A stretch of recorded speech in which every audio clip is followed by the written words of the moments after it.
All right, everybody. Welcome to another episode of the Freezin NFC North Podcast, episode 143, Inside View of the NFL Salary Cap with guest Mark Levin, former Director of Salary Cap and Agent Admin for the NFLPA. Lots to talk about. Obviously, we're getting into training camp stuff, and I'm all excited about that. I'm actually going to be going to the Bears training camp. I'm going to be begrudgingly going to the Vikings training camp. Had to actually pay money for that, Dre. I got shut out of the Lions training camp, and I think I'm going to sneak into the Packers training camp, maybe incognito. Maybe have to wear, something not bear related. But yeah, I made that call. Don't let him in, man. Hey, he's watching the formations. Don't let him in. Lots of great stuff coming up. Definitely appreciate everybody tuning in. And as we get started, Dre, where can everyone find you? You could hit me up on X, Twitter, whatever you want to call it. It's at Skullman Sports. At Skullman Sports, definitely follow him as we watch the Viking free fall coming up this season with JJ. Check down McCarthy. All right, and obviously we have seventh letter. Where can everyone find you as we get started? You can find the King of the North on seventh letter 4 on Twitter X. Same OG on Instagram and Facebook. Let's have a good show, fellas. All right. Well, hey, and I'm sure Trev will be joining us soon. He said he could. I'll have to check in. So we will have a Packer fan. Usually it's the Vikings fan that kind of duck us when things aren't going well. But he's a good guy, man. Dre sticks with us. Dre sticks with us. Every week. Win, lose, get blew out by the Lions. Draw, he's here, man. Hey, the season hasn't started, so we don't know that yet about Dre, but we will find out.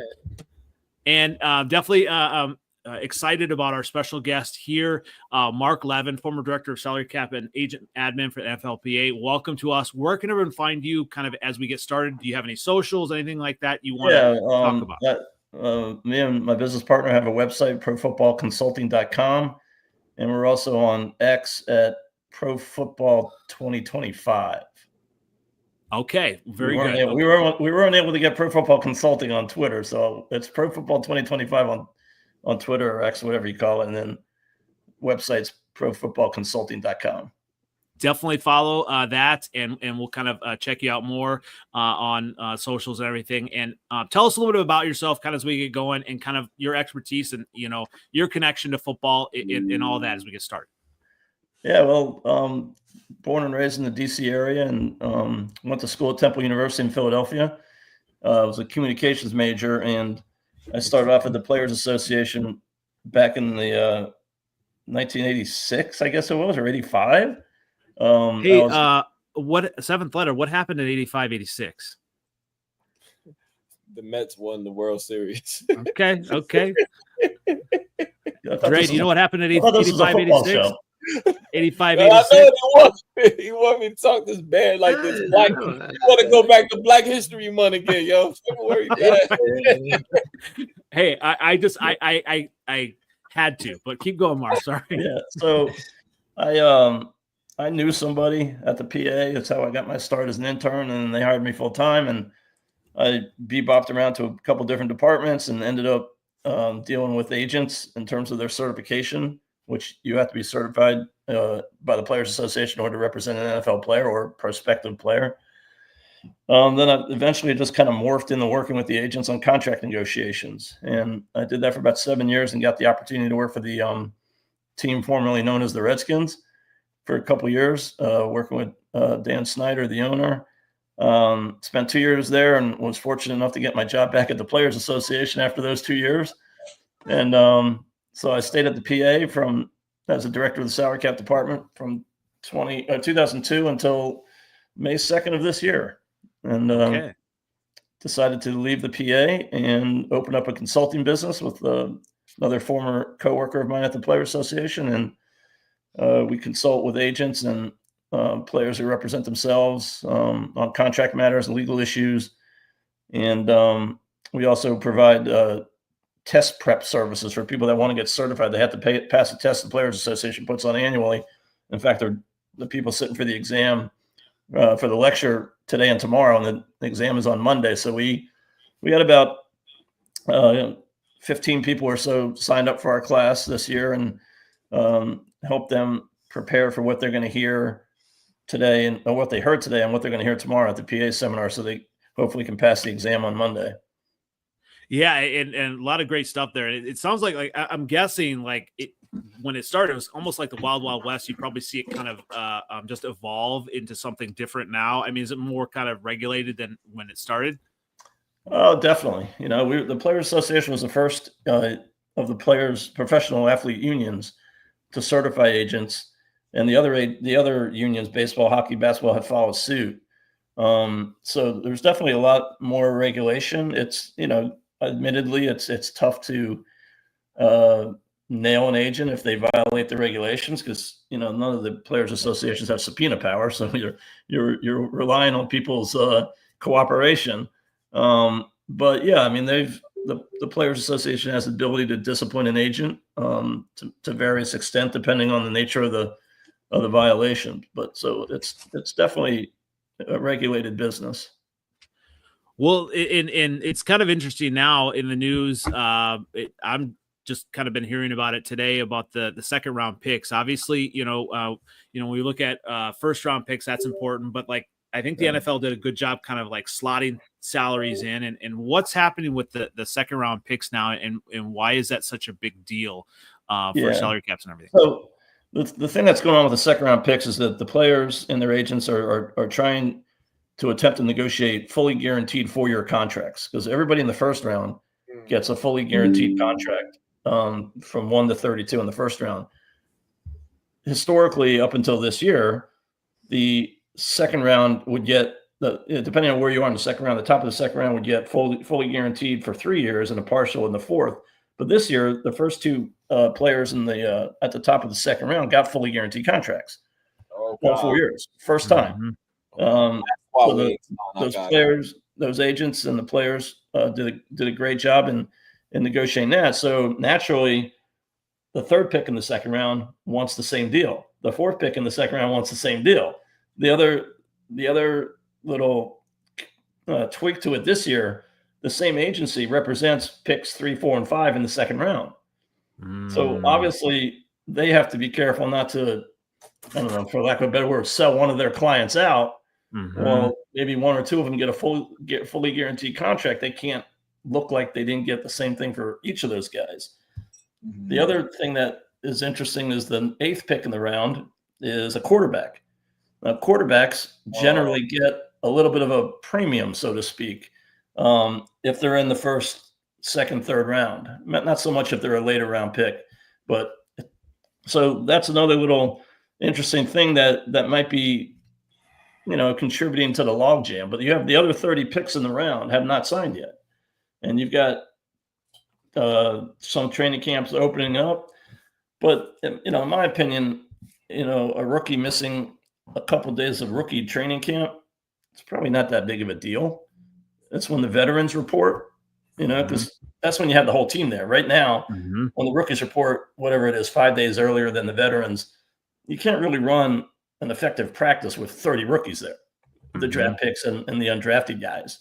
So it's really, the key point for these guys to get to camp on time is really when the veteran men and the veterans have to report. And every team is different. Like some teams, getting back to the quarterback, Tyler Schuff. I don't really know how to pronounce his name. Tyler Schuck. Yep.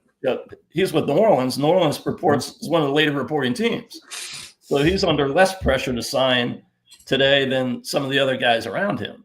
But nobody's gonna, if you were representing the 7th pick in the draft and Tyler's the 8th. Well, you're going to wait to see what the quarterback does. Right. And if you're the 9th pick in the draft, you're going to wait to see what the quarterback does at number 8. So you have all these dynamics in play here as to why that 30 out of the 32 guys haven't signed yet. And this, to the best of my knowledge and my memory, this has never happened before. Not this many players. Usually you have a couple first rounders will be, wait to the very big right to the deadline. Well, not really a deadline because you don't have to sign at all, but right before camp starts, a couple second rounders, a couple third rounders might miss a day or two, but it's never been like a coordinated group like this. Do you know what this means, Dre? No Ty Felton. Your wide receiver group is crumbling without Ty Felton. What? Although, what? Yeah, Ty Felton was a second round pick, right? I mean, yeah, but maybe not. I'd have to look at it. When I think about that too, I mean, as far as the Bears, obviously, I think Luther Burden, and I wonder if it means more to the skill players than it does the defensive players.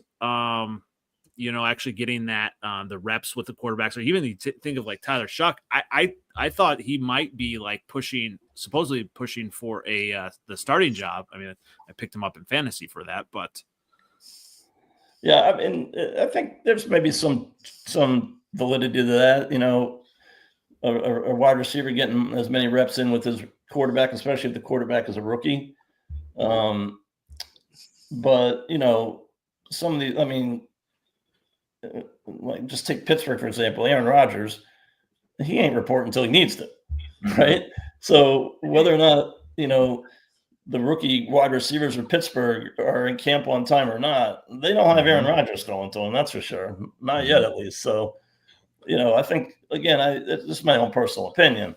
I think, rookies reporting to camp on time is a little overblown. But, if you're the player, you don't want to start off on a bad foot with the organization necessarily. So there's a little bit of pressure from that perspective. What is he doing?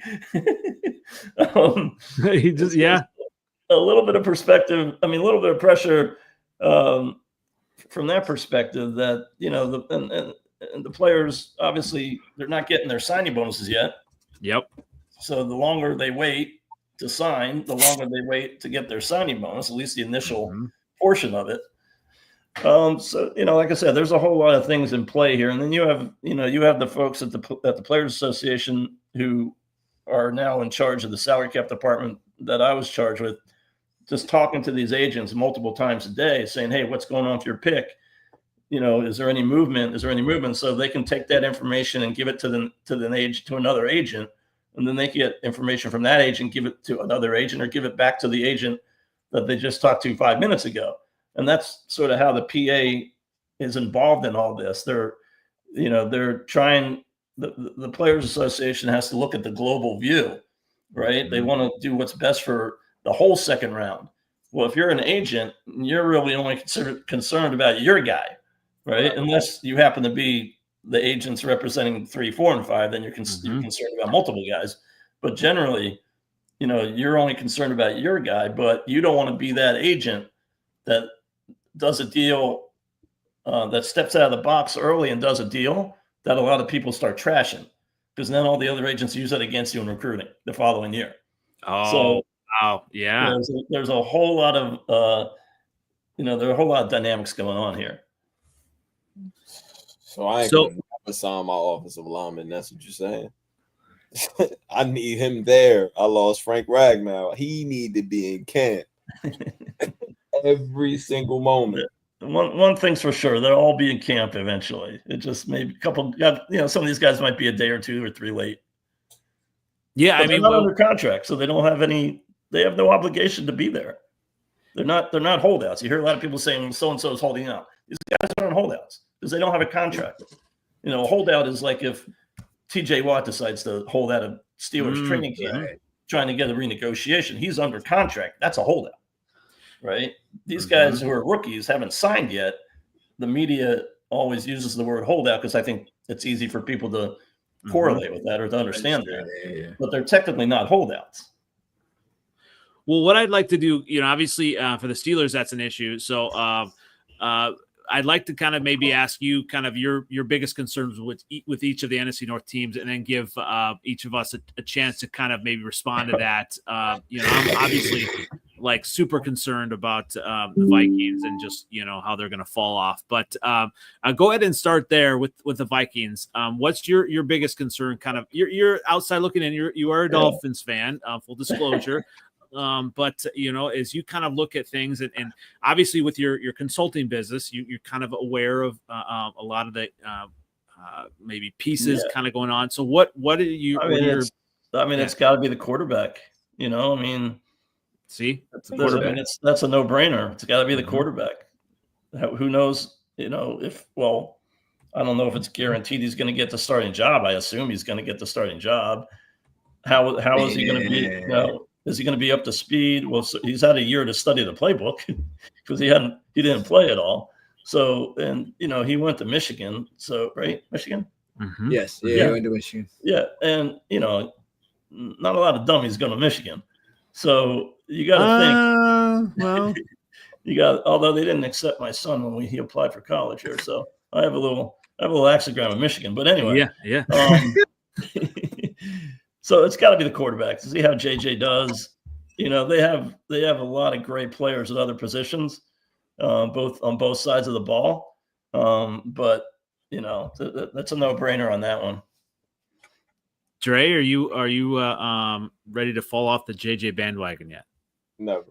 No, I mean, the thing is, at the end of the day, I'm not disagreeing with you. I think that's a fair point. I think in general, honestly, going into any arguable, relatively speaking, rookies quarterback season, it's always that concern. It doesn't matter whatever team it is.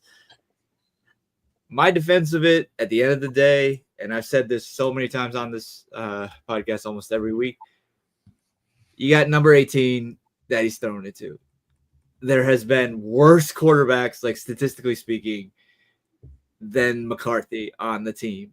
And somehow they've all look relatively decent. So when you have number 18 to throw to, and that's just the number, obviously the number one option, I think that's why it doesn't concern me as much as other situations.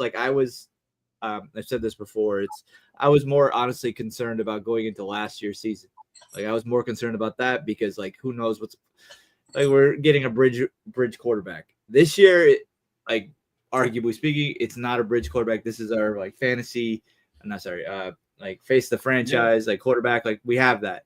So it's the rookie aspect's there, but it's we know that this is the guy that arguably the organization is paying a lot of money. Well, not actually, because obviously rookies don't get as much.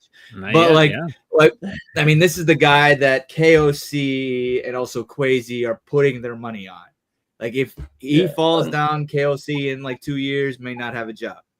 Yeah. May not have a job. So Dre, I think. Yeah, I was Dre. Speaking of money, shameless plug for our Freezin for Vikings merch, the Minnesota Big KOC T-shirt. Check that out. Oh boy! And I'm taking that to training camp. I'm going to try to get one to him and have him sign it. But hey, yeah, I mean that's a big. KOC has done it. So, but yeah, keep going. Yeah, I mean that's just basically the situation for JJ. He's coming into a good team. A lot of the rookie quarterbacks are drafted high to bad teams, which in many cases has slowed down their development. So the natural segue to Chicago, in my opinion, how much does Caleb improve this year, right? Mm-hmm. I mean, they've got some good wide receivers. Mm-hmm. They did last year too. They have a solid defense, I guess. How much does Caleb improve? Mm-hmm. Is he going to get protection, that he needs? So my question kind of with that is, obviously I was high on Keenan Allen and, he was coming in as a veteran, and how does that kind of play sometimes when within the salary and stuff and a team dynamic, you've got a veteran who's established coming in.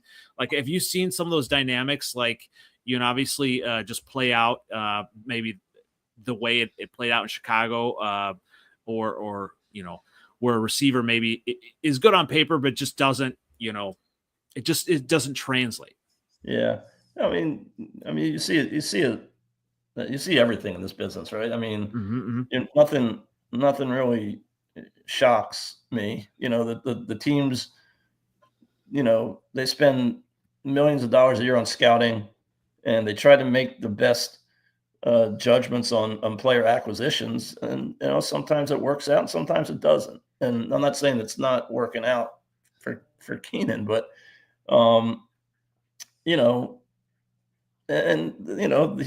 not exactly a spring chicken anymore. So 33. So, the magic number of 30 in the NFL is, it's, when a lot of players' careers either level off or start going like this. So, I don't know, but you just have to hope, if you're a Bears fan, that you get some significant improvement from Williams and the folks around him. Well, yeah, I mean, I'm already kind of seeing, Ben Johnson, his effect on the team. And so I'm excited, obviously. But when you kind of look at some of these younger quarterbacks, we're not sure about JJ. Some people, not me, are worried about Caleb. But when you have a younger quarterback that you're not paying a ton of money, I mean, how have you seen kind of just teams do better because they're not, allocating as much, funds to the QB as opposed to, Yeah. I mean, I don't think that's a huge concern, because you have a lot of highly paid quarterbacks on teams that are super successful, and they are able to fit all the pieces of the puzzle together for the salary cap. Because of the way you can, I don't want to manipulate, might have a bad connotation or whatever, but teams you can massage the salary cap. It's a very soft salary cap. Yes. So you can go out and free up cap money to pay Josh Allens of the world and the Jeremy Herberts of the world and Mahomes of the world and all that kind of stuff, and still be able to, obviously, I mean, Kansas City is a perfect example. Yeah. They have probably the best quarterback in the league, not the highest paid, but he's the best. Probably should be the highest paid. But and they're able to win, multiple Super Bowls, obviously. Same thing with Philadelphia. Philadelphia's, got Jalen Hurts, one of the higher paid quarterbacks, not the highest, but and they're still able to go ahead and spend the money they need to spend and stay underneath the salary cap and give him the pieces that team needs to succeed. All right. So I don't. They drive well. They drive very, very well. Yeah, they do. They have a fantastic front office with a proven track record, obviously, and they know that I think certain positions are more important to get good players out. Like they always, not always, but certainly in the last 5-6 years, have always had one of the best offensive lines. Right. And, you had Saquon run for 2,000 yards last year. He didn't do it all on his own. That old line, he wasn't getting touched till he got to the secondary every play. It was crazy. So, I think, there's a lot of, I don't want to call it misinformation, but and the league spews out a lot of this stuff themselves, that, well, the quarterbacks are taking up too much percentage of the cap, and, the teams aren't able to put, quality product on the field. I mean, it's complete baloney. So tell me a little bit about. Go ahead, Dre. Well, I was just curious because, like you also have to have relative unselfish players, because at least, and you can correct me if I'm wrong, but at least from what I read, obviously in articles and stuff, Jalen Hurts took a very team friendly deal, so he put a lot of the money that he could have gotten. Obviously, he allowed the team to be able to spread that around to other either vets or potentially new rookies in the future and stuff like that. So that allows them to obviously put money into the offensive line or whatever other position. Whereas some other teams or some other players, I should say, aren't willing as much to do that, which then kind of, in a sense, puts the team in a bind, in a sense. I mean, the reason why a player agrees to a deal when he does is part of the equation. A lot of times that when I was at the PA and anybody at the PA, we don't necessarily know the answer to that. There's all sorts of different reasons why a player says yes at the time that he says yes. It might be because of what you said, because he doesn't want to appear to be selfish and he's afraid he's taking up too much of the cap. That doesn't necessarily mean a guy like that, Dak Prescott, at $60 million a year, doesn't feel the opposite way, right? I'm not, we're not saying that he's being selfish. He's just trying to get, his market value. Now, he had a ton of leverage because they couldn't franchise him and all that kind of stuff. But, so the reason why players sign deals when they do. Some of it might be the agent not educating. And I'm not saying this is the case in Jalen's. I'm just saying in general. Yeah, of course. A lot of times the agents don't take the time to educate their clients about the business side of the game, right? And a lot of times the players, many obviously come from not a lot of money when they're growing up, and they see, here's a deal that is going to pay me $52 million a year. They don't necessarily look at some of the things that the agents would look at, or the PA would look like, in terms of what's the structure of that contract. Is it backloaded? Is it front loaded? How much of it is guaranteed? In the NFL, you see a lot of stuff that goes across the ticker. So-and-so did 5 years, $50 million, with $40 million guaranteed. Well, that $40 million is not going to be fully guaranteed at the time he signs the contract. There's going to be maybe $25 million guaranteed at the time he signs the contract. Then he has to wait for certain trigger dates later on, a year, maybe a year, 2 years even down the road, to realize the rest of that fully guaranteed money. So, again, it's been proven. Buffalo, Kansas City, all these teams are very successful and have very highly paid quarterbacks. So you're able to, if you have an owner that's willing to spend, that's one thing. Mm-hmm. And you have a front office that gets creative with the salary cap and the structure of contracts. The quarterback taking up too much money, or the quarterback, saying, hey, I'm going to leave some money on the table so we can go out and sign other players. I think the players in that situation aren't necessarily taking full advantage of their market value. Not to say that, there's anything wrong with it. That's their choice, and that's their choice. That's fine. But and again, there's a difference between the global picture and the micro picture, right? Mm-hmm. There might be some players who don't care or don't realize the effect that their deal has on the next one down the line, right? So if you remember, Jalen, and again, I'm not criticizing Jalen's deal, but Jalen signed, and then who signed right after that? It was Lamar. Yeah. Mm-hmm. Right? Mm-hmm. And Lamar was trying to get fully guaranteed contracts and multi-year fully guaranteed contract. And he came to the realization, well, shoot, the Eagles just signed Jalen. He didn't get a fully guaranteed contract. I'm assuming, I don't know this for a fact, I'm assuming Lamar said, all right, it's time for me to sign. I'm going to give it was Watson that made everybody think that they could get all that. You know what I'm saying? It's interesting though. Yeah. So I heard, Jalen Johnson, I think one of the best cornerbacks in the NFL, obviously, as a Bears fan. He signed his deal, and the Bears locked him in last year. And now with all the signings, I Sauce Gardner just signed, and now Jalen Johnson, he's like 13th highest paid. Yeah. I think every player realizes that, like Sauce, from what I heard, I never spoken to him. I did not speak to his agent recently. He wanted to beat Darryl Stingley, or was it Darryl Stingley? Well, he wanted to beat Derek Stingley. He got and he got a little bit more money than Derek Stingley, but he signed for an extra year. Mm-hmm. Okay.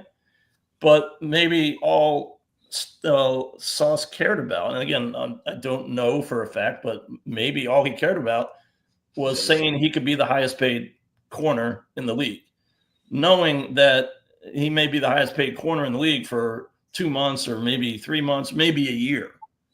Because once that deal is done, there's going to be always somebody that's going to jump it. Mm-hmm. But he can say right now, and again, maybe this was important to him, I don't know, hey, I'm the highest paid cornerback in the NFL history. I mean, Jefferson had that last off season, and then I think within a month or so, Jamar Chase jumped him. Right. And then Jamar's gonna get passed by somebody. Maybe not this year, but certainly soon. And everybody's going to be. You've got if CJ Stroud has a good year this year, you don't think he's going to want more than Dak? Of course he is. Yeah. I love this. Thanks to Evil of Hope. Cut McCarthy. Sign the real Sean Mannion. The real Sean Mannion. Now, Mike, we're kind of talking about this. My question then, Mark, obviously we're here with Mark Levin, former director of salary cap agent admin for NFLPA, and lots of knowledge here. As a fan, we can kind of, say, okay, does this mean anything? Does it actually, I mean, you've talked to players, and does it actually mean something to have that title then of highest paid, or is it just kind of something that we kind of, the media kind of, and fans kind of bring up? It just depends on the player. Like I said, for some players, absolutely it matters. And other players may look at it and say, you know what? As long as I get a fair deal and I get a good structure and I get a good cash flow and I get a good percentage of my contract guaranteed at the time of signing, I don't have to be the highest paid guy. Mm-hmm. All right. And again, there's agents involved here, right? Mm-hmm. There's agents make more money if the player makes more money. So, and if you're an agent and you know how competitive this business is, you can go out there in the recruiting trail and say, hey, I negotiated the highest cornerback deal in the history of the NFL. You should sign with me. Or your son, talking to mom and dad, your son should sign with me. Right? So it just really depends. It's all over the board. There's absolutely guys who just care about being the highest paid. Mm-hmm. And they don't necessarily maybe the team that is going to make them the highest paid, maybe that's not, I don't want to say they don't care what team it is, mm-hmm. but they're willing to go to another team to become the highest paid player. And they don't, there's other things that some players will think about. Some players think about taxes, other players don't. Right? I mean, California has a whole different level of taxes. I mean, California's other states don't. Yeah, California's 13% state income tax or something like that. Some outrageous fee, and New York is very close to that, I think. So, some players are like, well, hell, even if I'm the highest paid, but I'm on paper, but I'm playing in California, I ain't the highest paid because I'm paying so much more in taxes. All right, so players come, like I said, they come from all different backgrounds. They come from all different places in their life where some things are more important than others. And so there's no magic formula here. But the answer to your question, Andy, absolutely. There's some players out there that want to have that ego. Well, they all have egos. They wouldn't have gotten to where they are and successful as they are without big egos. Some just want to be able to say, yeah, I'm the highest paid, even if it's for a week. Mm-hmm. Mm-hmm. Well, let's go ahead and talk about a team that I think many people are concerned about, really dropping off. Those Detroit Lions, they lost all of their all their coaches other than Dan Campbell. You look at the Lions, they've got a Jared Goff. I think we still have question marks about, right? 7th letter. And I'm trying to get you going tonight. When you got the Lions, I mean, what are your biggest concerns about the Lions from the outside looking at? I think you hit it on the head with the coaching, having all these new coaches come in. I mean, they've got the talent.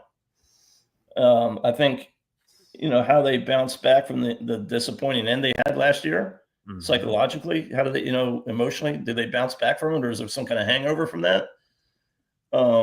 Because, I mean, they have the talent. Jared Goff's a pretty damn good quarterback, I would say. All right, 7th letter, you got your kudos there. Is he the best? No, he's not the best, but he's got a great running game. He's got some great receivers. I don't know, maybe they have some transition on the offensive line that might be something to keep an eye out for. But I really think how does Dan Campbell get these new coaches assimilated to his culture and then see how that plays out. Okay, John Morton came from us. He was on our coaching staff 2 years ago, so he knows us. Our new defensive coordinator was our linebackers coach last year. And I liked Aaron Glenn a lot because he did a lot with a very injured defense. I think we were like 13 men down. And so he got us 15-2 without our top 2 defensive linemen, 2 linebackers, 2 cornerback. Like we were playing with we had a game against the Packers where we had people that we signed on Monday that played on Thursday that started. So, and we won. So, I mean, Ben Johnson, he's gone. I'm happy he's gone. Personally, I've always had a problem with Ben Johnson. I think he throws the ball too much, too many trick plays when we could just run the ball, and he wants to pass so bad and do a trick play or a reverse. So, I'm happy he gone. So I'm not as afraid as everyone else. Like, honestly, I just want to like kick the snot out of people like the Eagles do. Or like the Ravens do. They just kick the snot out of you. It's not no trick plays. None of that stuff. They use the talent that they got on offense and they kick your butt. We could do that too, but we always got to do some type of trick play all the time. Yeah, sometimes coaches outsmart themselves. That's for sure.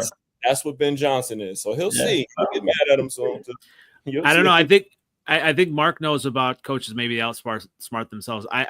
Your Dolphins head coach, I think, he's kind of like an evil genius, but I don't know if he's kind of getting there. Yeah. Well, don't get me started about the Dolphins. It's 9-7 every year, or 9-8 every year, or 10-7. One of the two. Yeah. Just good enough to draft like at number 20 in the round every year. I mean, in the first round. So I don't know. Yeah, sometimes it's better to be really bad, like the Bears were, and now building back up to be champions. Right, 7th letter. Y'all pick top 10 again, right? What's that? We get top 10 again. Right? Colston Loveland. We got another Michigan guy. Went and picked the tight end. We got him. Just some more smarter than got him.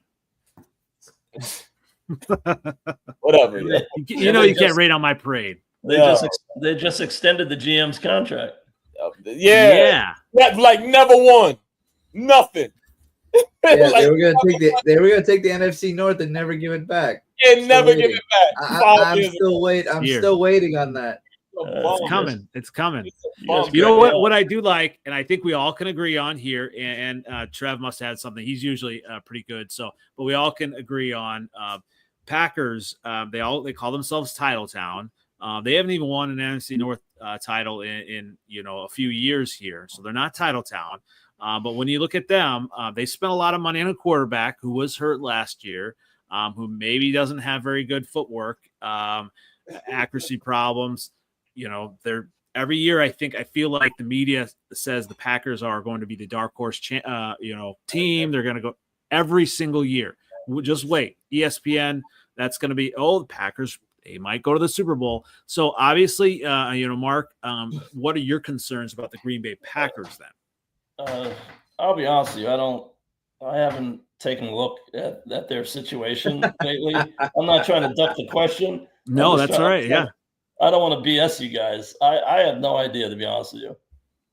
I have no idea. I know. Same. They're exactly the same. Yeah. I mean, did you look at them last year? I'm not even trying to make anything up.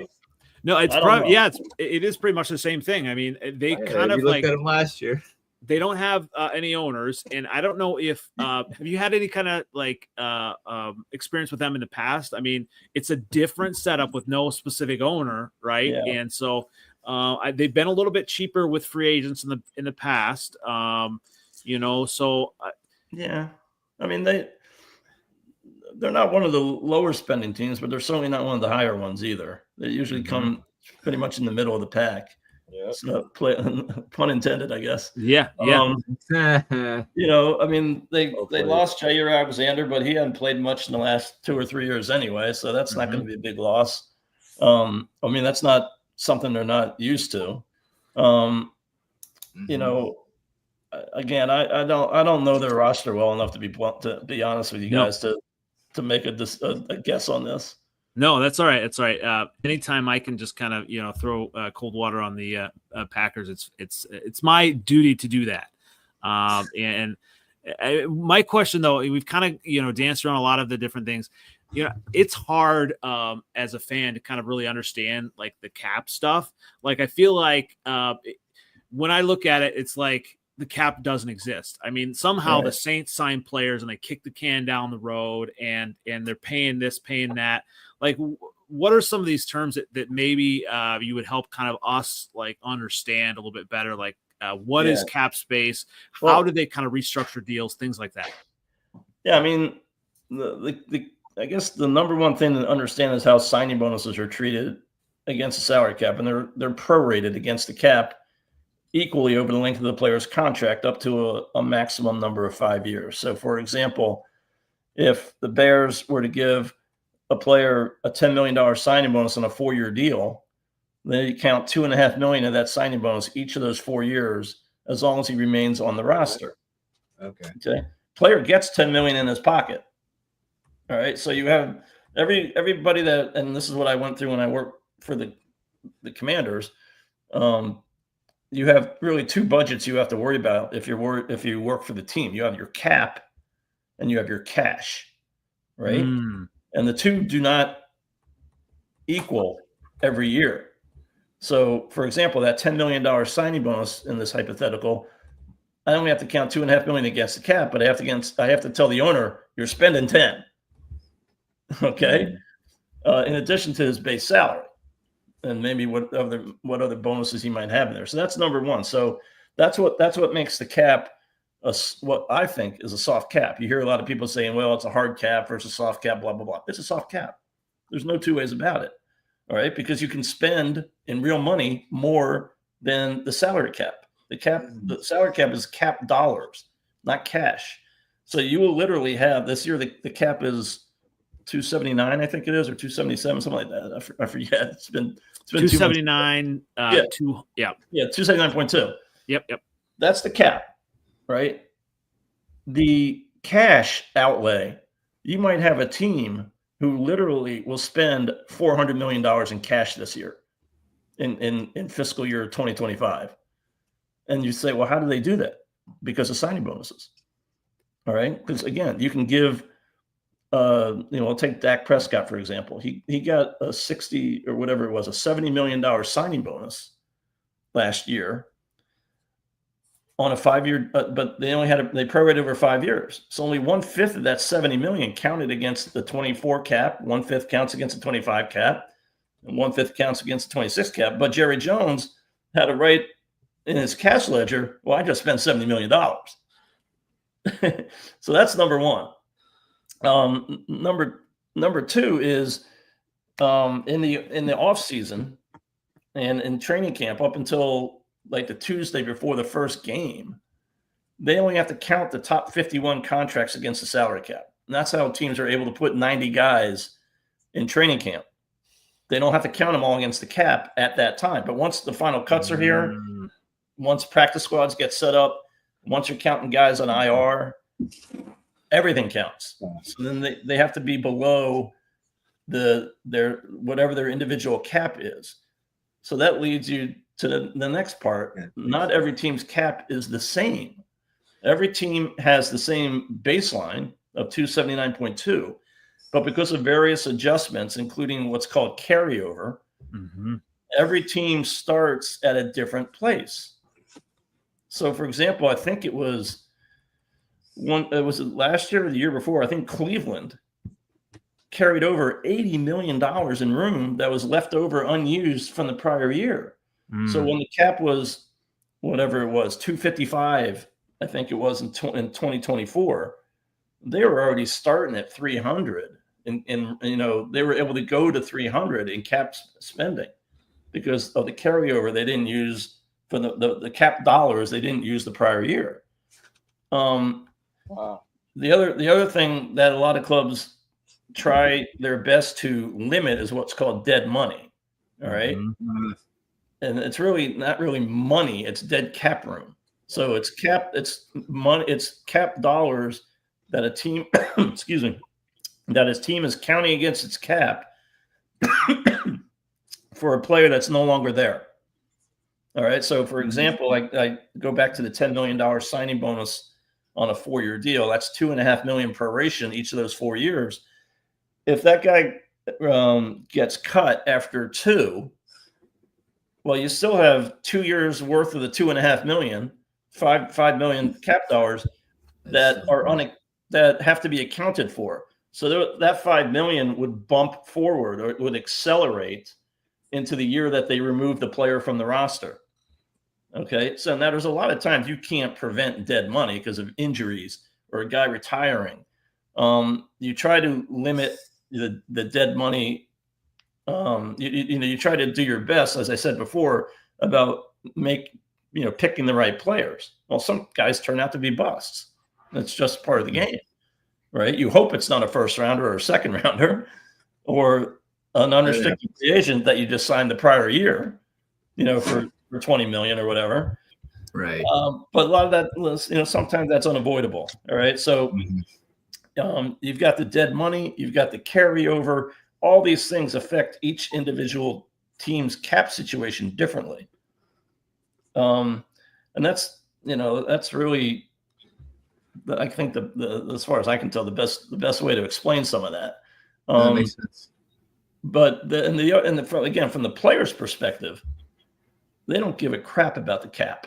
Not at all. Cash. They care about the cash.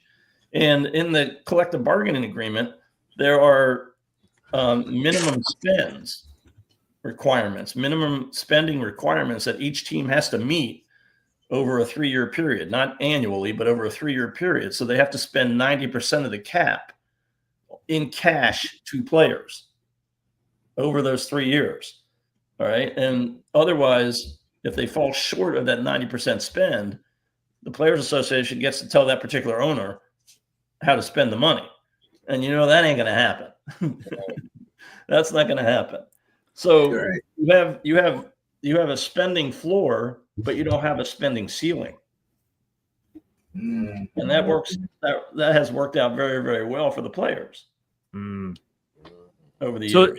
It's interesting because obviously as fans, we kind of get upset maybe if our team doesn't sign all these players. It seems like there's a lot of moving pieces with, when free agency starts and just, I don't know, all those terms of when it actually starts or, it's confusing.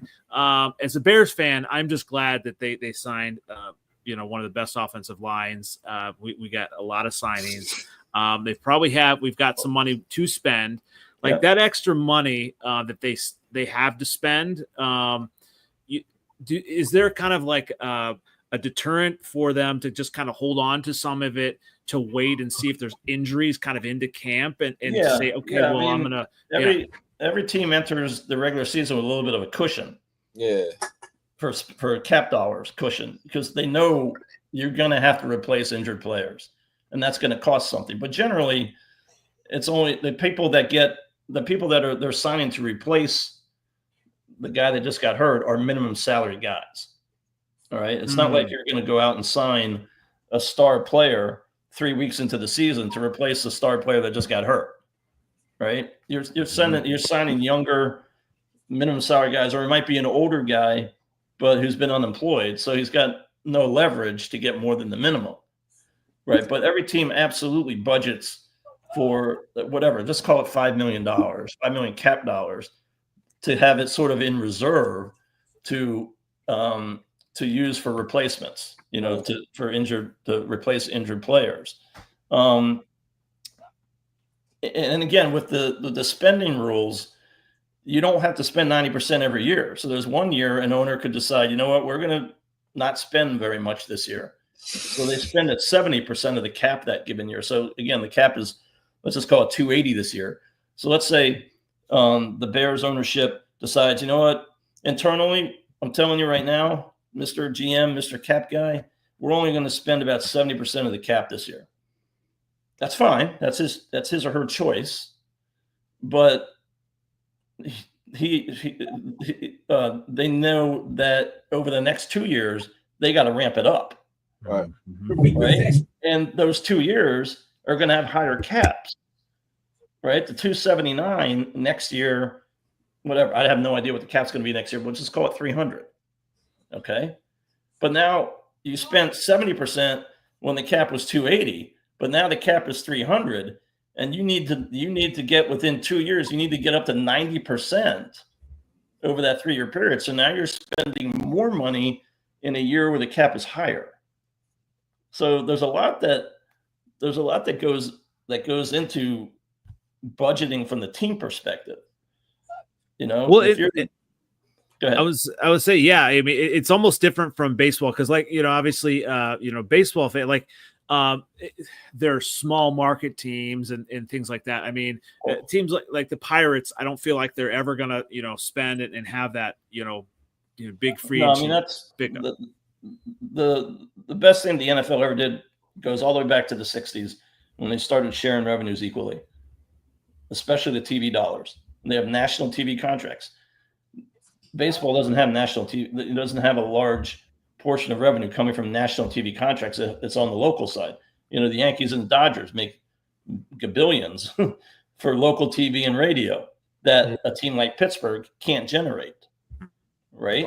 So that's a big issue in baseball that isn't quite as bad in football. Are there spending certainly there are revenue discrepancies in football. Arizona's not going to bring in as much as the Giants, but the vast majority of the revenue that the owners share comes from TV and streaming, and they share it equally, whether you're Green Bay or whether you're the New York Jets and New York Giants. So, or you're Indianapolis. The owner of Indianapolis is going to make the same amount of money from TV that the Mara family makes at the Giants. Now, the Giants may have a little bit more local revenue. They can sell signage at their stadium for maybe a higher price or something like that. That's not shared equally. But all like jersey sales, for example, any of the licensed products you see, all that money is shared equally amongst the teams. So that's why football doesn't have as big of a problem with big market, small market situations. And again, it all depends on how much the owner wants to spend. And unfortunately for the players in the NFL, you have a lot of owners that have big egos that want to win. Mm-hmm. Certainly not all of them. Certainly not all of them. But, Jerry Jones don't want to win. No, he does not. Jerry Jones don't want to win. Mm-mm. Yeah, he wants to spend because he's been spending on the wrong players. But, so that's why, in the business of football, you don't see as bad of a disparity as there is in baseball. Basketball is probably not too bad of a disparity between some of these teams. Hockey might have a little bit of a disparity amongst some teams. But you got the vast majority of the revenues in the NFL are shared equally, like 75-80% of it. So yeah, it's interesting because you're looking at was it a couple years ago or was that last year, Dre, that Justin Jefferson was negotiating his contract a couple years ago now? I think it was last year. 2 years ago, I think. 2 years ago. Last season he signed it, right? Was it? Yeah. I don't remember.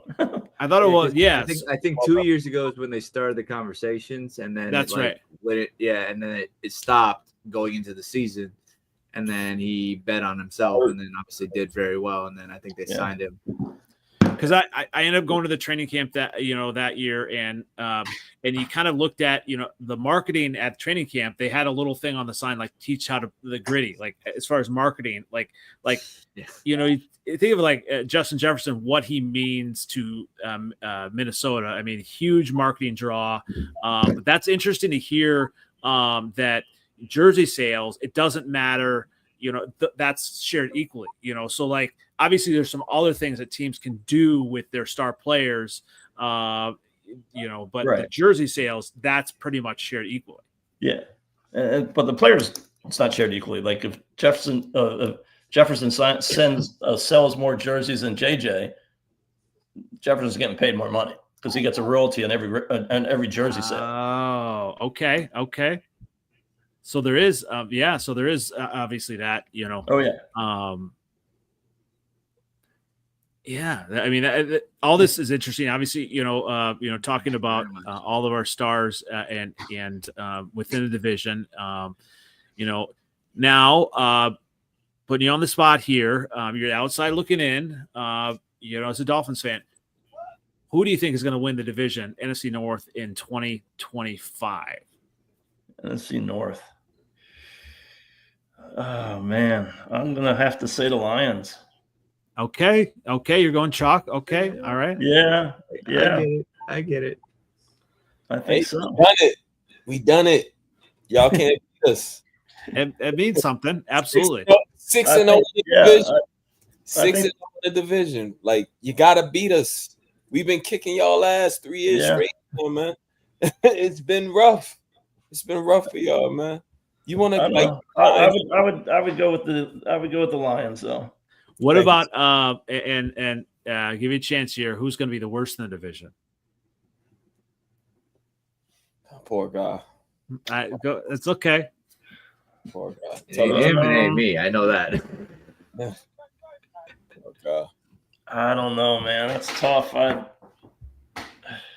Well, I mean, we've talked about this on the podcast quite a bit. Yeah, we have all 4 teams have really tough schedules, and it's going to be, I don't know if one of our teams wins more than 11 games this year, 11, 12 games. Yeah, it's going to be beat up on each other. I unfortunately, Andy, I might have to go with Chicago.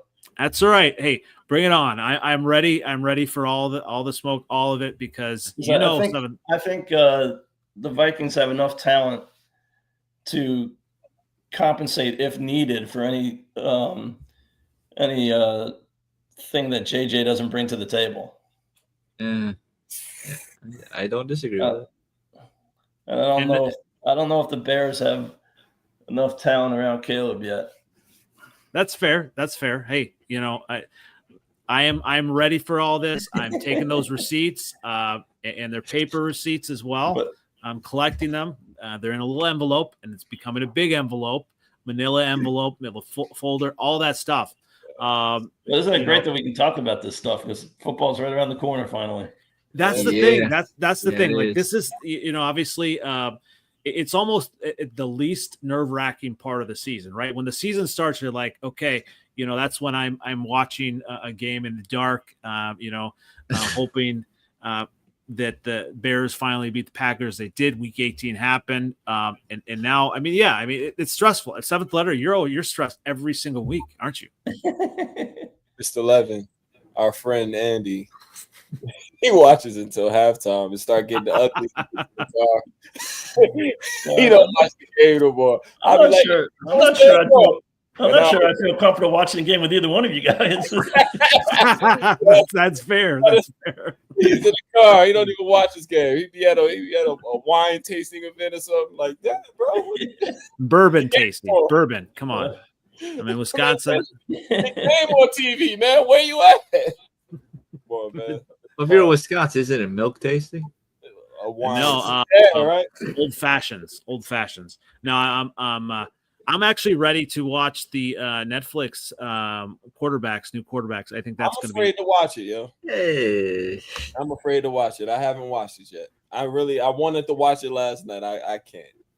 Because when I watched Receiver, I had a lot going on in my life at the time. So when we lost the 49ers, I didn't feel it when it happened. But when I watched Receivers, I felt like I should have felt when we lost. So the same thing with us losing to Washington this year. I had a lot going on, and I didn't really feel it. Like, it was like, well, we were injured. It's whatever. So when I watch it, it's gonna hurt. So I don't think I'm gonna watch it. So that's why I haven't watched it yet. I don't feel like watching. Congratulations on your daughter, Jared. Congratulations on your daughter. Jared Goff had his baby yesterday. Oh, okay. Yeah, he did. I saw that on social media. He's going to be a little bit softer, just kind of like, I keep trying to say my boy soft. My boy rugged. I'm telling you, yo. Everywhere he went, he's won. Everywhere he's gone, he's won. Everywhere. Who are you talking about? Jared Goff. Oh yeah, right. You know what? You are right, Mark. As far as NFL, I think it's all exciting. It's exciting to talk about, exciting to think about. We're all excited. Definitely appreciate you coming on this week.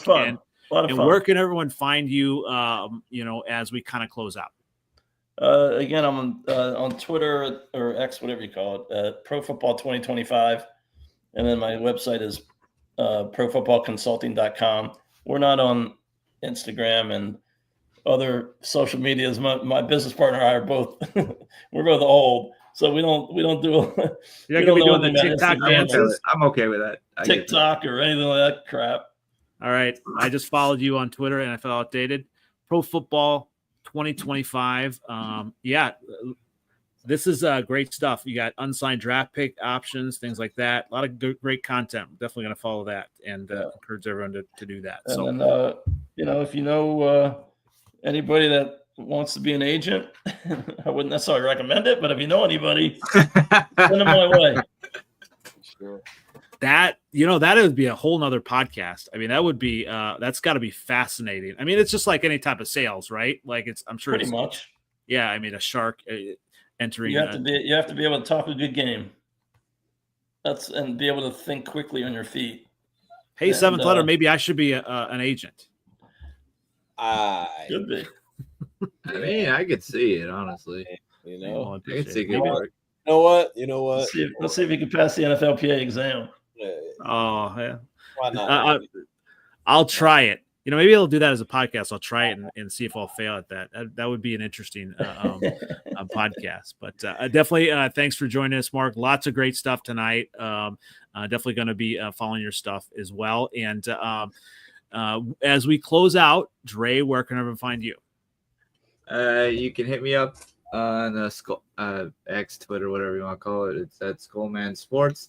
I got to say, Mark, just because it's been said you're a Dolphins fan, how are you feeling about the AFC East?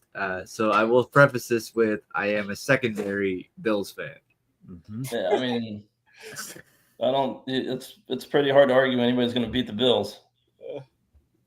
I was looking. Bills they only have 95 grand cap room. That's crazy. The Buffalo Bills.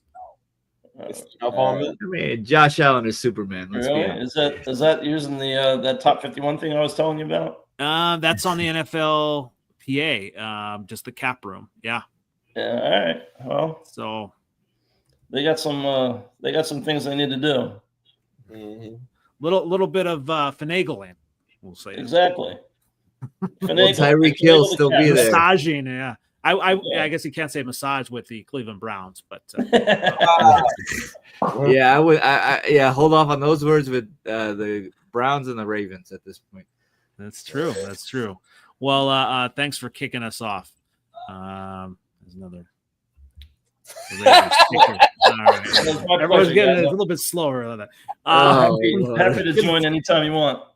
And you can find me on Twitter X, on NFLOutdated, on YouTube, on NFLOutdated. You can find us on the TikTok machine at Freezin 4 Pod. Not doing any dances yet. Definitely going to be putting some of this on there as well, and all great stuff. And once again, as we close out, seventh letter, where can everyone find you? You can find me on Twitter X, on 7th letter 4, and same OG on Instagram and Facebook. And shit, even according to Mr. Levin, back on top of the NFC North. You're gonna take that. We'll play. I wouldn't run the Vegas with my information. Let me tell you that. Oh man! Woo! Well, hey, it's been a great time, everyone. Once again, it's been the Freezin 4 NFC North podcast, and we will catch you again next week. Thanks again, Mark. Thanks again, everybody, and have a great night. Bear down. Thanks, guys. Appreciate it, man. It was fun. Appreciate it.